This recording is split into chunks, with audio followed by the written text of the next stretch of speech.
సభ సందర్భంగా మేము చెప్పదలుచుకున్నది ఏంటంటే, మన హైదరాబాద్ లో రోహింగ్యా వాళ్ళ సంతతి చాలా ఎక్కువ పెరిగిపోతుంది.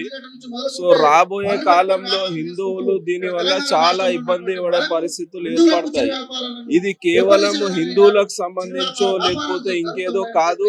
ఇది భారతీయ జనతా పార్టీ హిందువులు అట్లా కాదు. ఇది ఈ దేశాన్ని ప్రేమించేటువంటి ప్రతి భారతీయుడికి ఇది ముప్పే. వాళ్ళ రాబోయే తరాలకు, వాళ్ళ పిల్లలకు, వాళ్ళ ఫ్యూచర్ కి చాలా ఇబ్బంది కలిగించే పరిస్థితులు వస్తాయి. సో దీని గురించి ప్రభుత్వాలు తొందరగా చర్య చేపట్టి వీళ్ళని తక్షణమే హైదరాబాద్ నగరంలోంచి, భారతదేశంలోంచి తరిమి కొట్టాలని మా విన్నపం. ఇప్పుడు ఈ సభతో సాధ్యమవుతుందా? ఈ ఎవరైతే చొరబాటుదారులు ఉన్నారో వాళ్ళని తరిమి కొట్టడం ఈ ఒక్క సభతో ఇది సాధ్యం కాదు. కాకపోతే ఈ సభలు ఎందుకు అంటే ప్రభుత్వాలకు కనువిప్పు కలిగించడానికి. అంటే ఇది ఒక ప్రాబ్లము, ఇది రేపు పొద్దున మన పిల్లలకు ప్రాబ్లం అవుతుంది అని వాళ్ళకు కూడా తెలియజేయాలని చెప్పి మేము ఈ సభను జరపడం జరుగుతుంది. హైదరాబాద్ మొత్తంలో కూడా సుమారు ఎంతమంది ఉండొచ్చు ఎవరైతే రోహింగ్యాలు? హైదరాబాద్ మొత్తం ఎంతుండ్రో అంటే లెక్కల ప్రకారం తెలియదు, కానీ ఈ బాలాపూర్ లో కేవలం ఇక్కడ ఉన్నటువంటి చుట్టుపక్కల ప్రాంతాల్లోనే సుమారు 40,000 మంది ఉన్నారని మాకు ఖచ్చితమైన సమాచారం. 40,000 మంది. ఇప్పుడు ఈ బాలాపూర్ ప్రాంతంలో ఎవరైతే ఈ రోహింగ్యాల వల్ల ఎటువంటి ఇబ్బందులు ఎదుర్కొంటారు ఇక్కడ పరిసర ప్రాంత ప్రజలు? ఇప్పుడు ఇక్కడ ఇది ఉన్న రోహింగ్యాల వల్ల ఇప్పుడు ఈడ ఉన్నటువంటి చిన్న చిన్న వెండర్స్ ఎవరైతే ఉంటారో, పుష్ కార్ట్ వెండర్స్, పూలు పండ్లు అమ్ముకునే వాళ్ళు, చిన్న చిన్న వృత్తులు చేసుకునే వాళ్ళు, ఇప్పుడు మన దగ్గర ఒకరు కూలి 1000 రూపాయలు ఉంటే వాళ్ళు కేవలం 600కే ఆ పని చేస్తున్నారు. అది ఎంతవరకు అంటే వాళ్ళు మన ఏరియాలో వచ్చి ఒక స్థిరపడేంత వరకు వాళ్ళు మొత్తం ధరలు పడేసి కానీ లేకపోతే ఇంకా ఎంతకైనా తక్కువగా చేయనికే సిద్ధంగా ఉన్నారు. ఇంకోటి, వీళ్ళు చేసే వ్యాపారాలు, ఫుడ్ వ్యాపారాలు ప్రతిదీ కల్తీతో కూడుకున్నటువంటివి జరుగుతా ఉన్నాయి. సో దీని వల్ల ప్రతి ఒక్కరికి రాబోయే కాలంలో ఇబ్బందే. ఎక్కువగా ఎందుకని ఇక్కడ ఈ బాలాపూర్ గానీ, మీర్పేట గానీ ఈ ప్రాంతాల్లో ఎక్కువ ఉన్నారు చొరబడతారు? వీళ్ళు ఈ బాలాపూర్ ప్రాంతాన్ని ఎంచుకోవడానికి కారణం ఏంటంటే, అప్పుడు ఉన్నటువంటి బీఆర్ఎస్ ప్రభుత్వం ఇక్కడ వీళ్ళకి షెల్టర్ ఏర్పాటు చేయడం జరిగింది.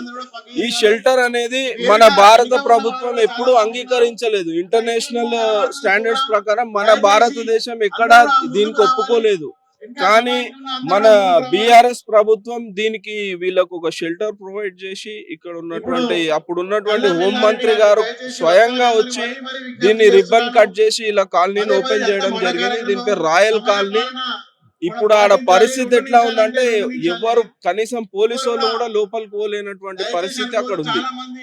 మీరు అన్నట్లు కూడా చూసుకున్నట్లయితే ఇక్కడ రేవంత్ రెడ్డి ఇస్తున్న సన్న బియ్యం దగ్గర నుంచి, ఫ్రీ బస్సు దగ్గర నుంచి, ఐడెంటిటీ దగ్గర నుంచి, రిజిస్ట్రేషన్ల దగ్గర నుంచి ప్రతి ఒక్కటి కూడా ప్రభుత్వం నుంచి వచ్చినటువంటి ప్రతి ఒక్క పథకాలు కూడా వాళ్ళు చాలా దర్జా తీసుకుంటున్నారు. దానికి సంబంధించి ఏం చెప్తారు?